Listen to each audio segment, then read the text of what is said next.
लेकिन मुखिया जी ने अपने चहेतों डकैतों को काली कमाई करने की खुली छूट दी। आखिर आज आपने 2 पेपर और रद्द कर दिए हैं। कहीं सरकार ने ईडी के डर से तो ये फैसला नहीं लिया। ये विश्वास का न्योता है।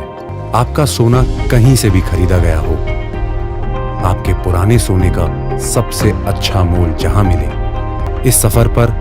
हम और आप हर कदम साथ चलेंगे। ये तनिष्क का न्योता है, ये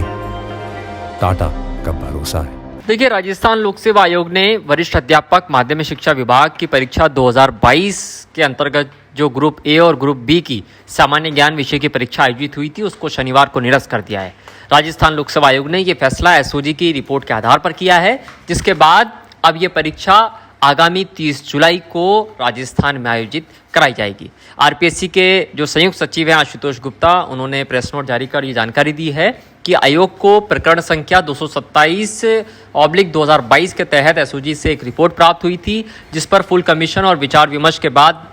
पिछले वर्ष 31 दिसंबर को जो परीक्षा आयोजित हुई थी ग्रुप ए सामान्य ज्ञान की और 22 दिसंबर को सामान्य ज्ञान ग्रुप बी की जो परीक्षा आयोजित हुई थी उसको निरस्त कर दिया गया है। इसके बाद अब इस परीक्षा का आयोजन जो 30 जुलाई तारीख है, उस 30 जुलाई को तय किया गया है, जिसका विस्तृत परीक्षा कार्यक्रम समय पर घोषित भी कर दिया जाएगा। इस तरीके की जानकारी राजस्थान लोक सेवा आयोग से निकलकर सामने आ रही है। आपको बता दें कि शिक्षा विभाग में 9,760 पदों के लिए राजस्थान लोक सेवा आयोग ने पिछले वर्ष वरिष्ठ अध्यापक माध्यमिक शिक्षा विभाग की प्रतियोगी परीक्षा 2022 का आयोजन करवाया था और उस दौरान उदयपुर के अंदर चलती बस के अंदर से सामान्य ज्ञान का पेपर हल करते हुए कई अभ्यर्थियों को एसओजी ने गिरफ्तार किया था, जिसके बाद पूरे प्रदेश में इस परीक्षा को रद्द करने की मांग उठी। बीजेपी के नेताओं ने इस परीक्षा के लिए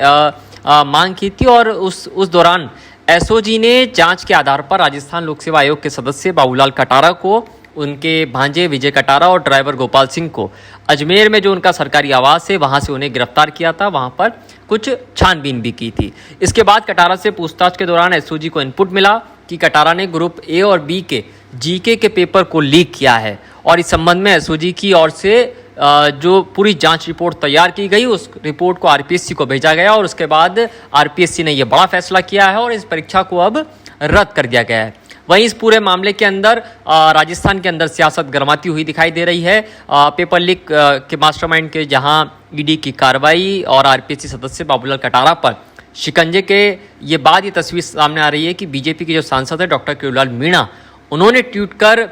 इस पूरे मामले पर अपना बयान जारी किया और ट्वीट में उन्होंने साफ साफ शब्दों में लिखा है कि वरिष्ठ अध्यापक की परीक्षा लीक के पुख्ता सबूत देकर मैंने कहा था कि 21 और 22 दिसंबर के भी पेपर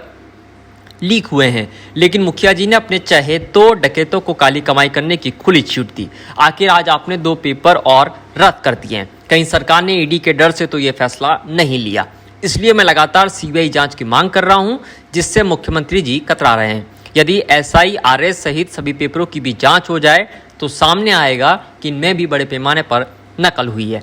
बेरोजगार युवाओं की पीड़ा को थोड़ा तो समझो सरकार। ये कुछ इस तरीके का ट्वीट जो है वो बीजेपी के सांसद डॉक्टर केयूरलाल मीणा ने शनिवार को किया है। जैसे ही राजस्थान में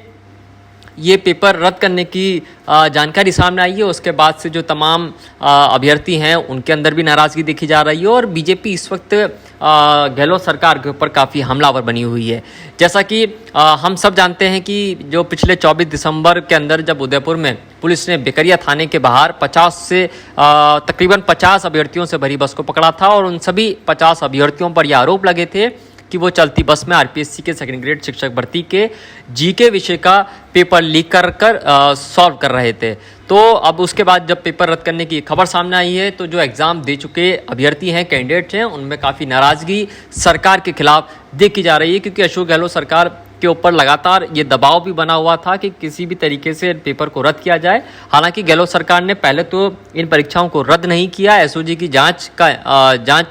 की कार्रवाई को फ्री हैंड दिया, लेकिन उसके बाद जैसे ही राजस्थान के अंदर ईडी की दखलंदाजी परीक्षा पेपर लीक मामले में हुई है तो उसके बाद सरकार ने ये बड़ा फैसला लिया है और राजस्थान लोक सेवा आयोग को जैसे ही एसओजी की रिपोर्ट प्राप्त हुई है तो राजस्थान लोक सेवा आयोग ने ये फैसला किया और इस परीक्षा को तुरंत प्रभाव से निरस्त कर दिया है।